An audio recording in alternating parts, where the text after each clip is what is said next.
today a simple topic about primary, secondary and tertiary metabolism, how it is occurring in our body that we will look in this video.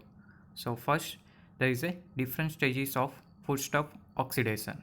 So in this first stage, that is also called a primary metabolism or primary stage.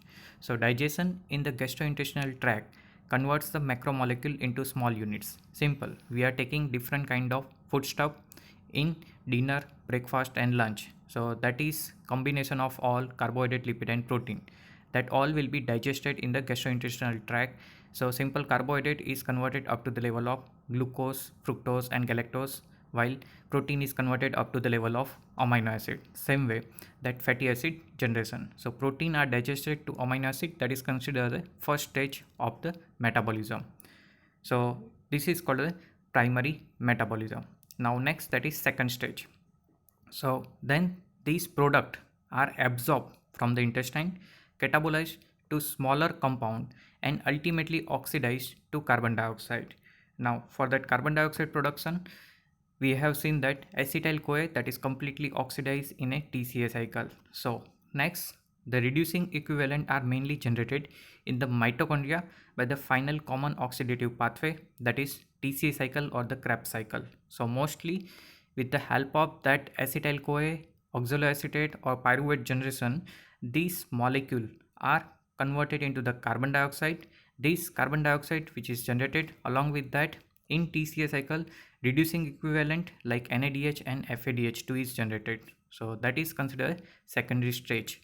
So in this process, NADH and FADH2 are generated.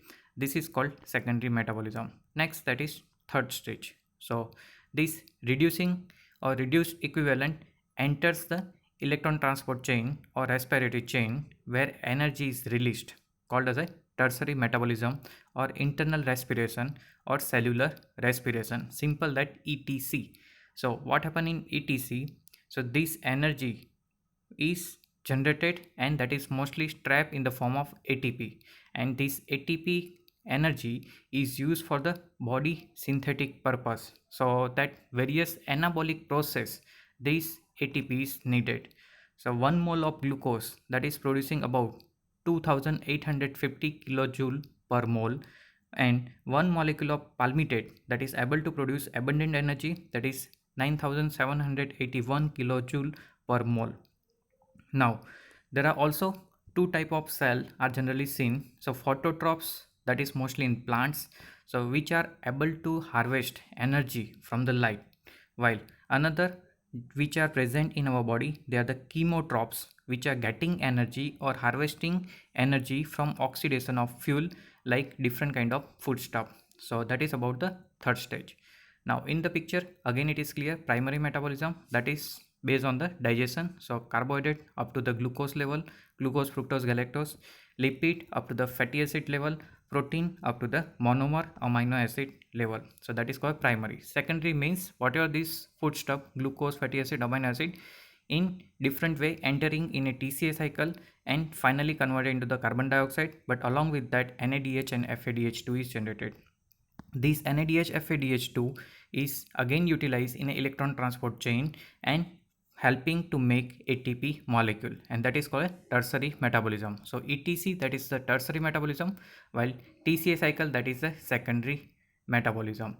Now further, there is a 1,3-bis-phosphoglycerate, phosphoenol pyruvate, succinyl CoA, oxidative phosphorylation.